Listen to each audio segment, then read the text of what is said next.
नमस्कार, मैं पिंकी। आप देख रहे हैं श्री न्यूज। आइए देखते हैं आज की यह खबर। मायावती ने स्पष्ट कर दिया है कि उत्तर प्रदेश का आगामी विधानसभा चुनाव बहुजन समाज पार्टी अकेले लड़ेगी, किसी भी दल से गठबंधन नहीं किया जाएगा। उन्होंने गठबंधन की चल रही अटकलों को फर्जी और भ्रामक बताते हुए कहा कि जानबूझकर पार्टी कार्यकर्ताओं में भ्रम फैलाया जा रहा है।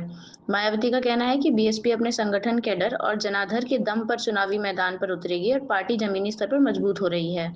दिल्ली में टाइप 8 बंगले को लेकर उठे विवाद पर उन्होंने कहा कि आवंटन नियमों और सुरक्षा कारणों के तहत हुआ है, इसे राजनीतिक रंग दिया जा रहा है।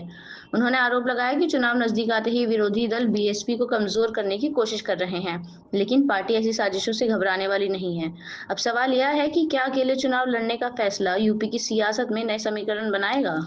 मीडिया बंधुओं, जैसा कि ये सर्वविदित है कि व्यापक देश व जनहित की कड़वी हकीकत के बारे में देश व दुनिया को जागृत करके लोकतंत्र एवं संविधान को मजबूती प्रदान करने की बजाय इन दिनों आर्टिफिशियल इंटेलिजेंस अर्थात एआई को सफलता की कुंजी बताने की स्वार्थी चर्चाओं के बीच अब मीडिया जगत में भी किसी न किसी बहाने बीएसपी के बारे में ये चर्चा है कि उत्तर प्रदेश में पार्टी विधानसभा का होने वाला अगला चुनाव गठबंधन में लड़ेगी। इसकी ये आम चर्चा है, जो विशुद्ध रूप से लोगों को गुमराह करने की नीयत वाला ये फेक न्यूज़ है। अर्थात ये बिल्कुल गलत, झूठ, हवाई में मनगढ़ंत खबर है तथा ऐसे में नेताओं के साथ साथ मीडिया को भी इस प्रकार की कटी पतंग जैसी उड़ान भर के अपना मजाक खुद उड़ाने से जरूर बचना चाहिए। जबकि इसके बारे में अर्थात अकेले अपने बलबूते पर चुनाव लड़ने के बारे में बीएसपी की राष्ट्रीय अध्यक्ष द्वारा मेरे द्वारा खुद एक बार नहीं बल्कि कई बार सार्वजनिक तौर पर तथा खास तौर से दिनांक 9 अक्टूबर सन 2025 को बीएसपी के जन्मदाता एवं संस्थापक मान्यवर श्री कांशीराम जी के पुण्यतिथि के मौके पर लखनऊ में आयोजित विशाल महारैली में भी इसकी खुली घोषणा की गई है, जिसकी पूरे देश भर में चर्चा होने के बाद अब ऐसी किसी भी चर्चा व बहस आदि की कोई संभावना नहीं बची है। लेकिन फिर भी कुछ लोग और कुछ मीडिया भी इनकी घिनौनी साजिश में पड़कर इस प्रकार की फर्जी उड़ान भरकर अपना समय और इमेज दोनों बर्बाद करते हैं, तो इसे फिर बीएसपी विरोधी हथकंडा ही माना जाएगा, जिस पर लोगों को ध्यान देने की बिल्कुल भी ज़रूरत नहीं है। ये जो उल्टी पुल्टी गलत जो खबरें देते रहते हैं अलायंस को लेकर, तो इस पर लोगों को ध्यान देने की बिल्कुल भी ज़रूरत नहीं है। वैसे भी बीएसपी के लोगों को ये अच्छी तरह से मालूम है कि कांग्रेस, सपा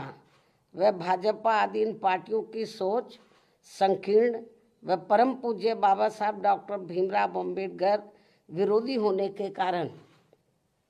इनका अम्बेडकरवादी बीएसपी से गठबंधन करने की नीति केवल इनके वोटों का राजनीतिक व चुनावी स्वार्थ है तथा इनसे गठबंधन करने से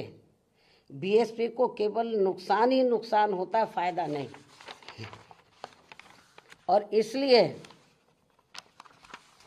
बीएसपी के लोग अपने 2027 के मिशन में अकेले ही पूरे जी जान से लगे हुए हैं, जिस पर से उन लोगों का ध्यान भटकाने के लिए ही इस प्रकार की घिनौनी साजिशें ये लोग करते रहते हैं। ऐसे में पार्टी के सभी लोगों से यही अनुरोध है कि वे ऐसी अनर्गल व मनगढ़ंत बातों पर कतई भी ध्यान ना दें और वे हाथी की मस्त चाल चलते रहे तथा सन 2007 की तरह अकेले ही ये चुनाव लड़कर फिर से बीएसपी की पूर्ण बहुमत की अपनी सरकार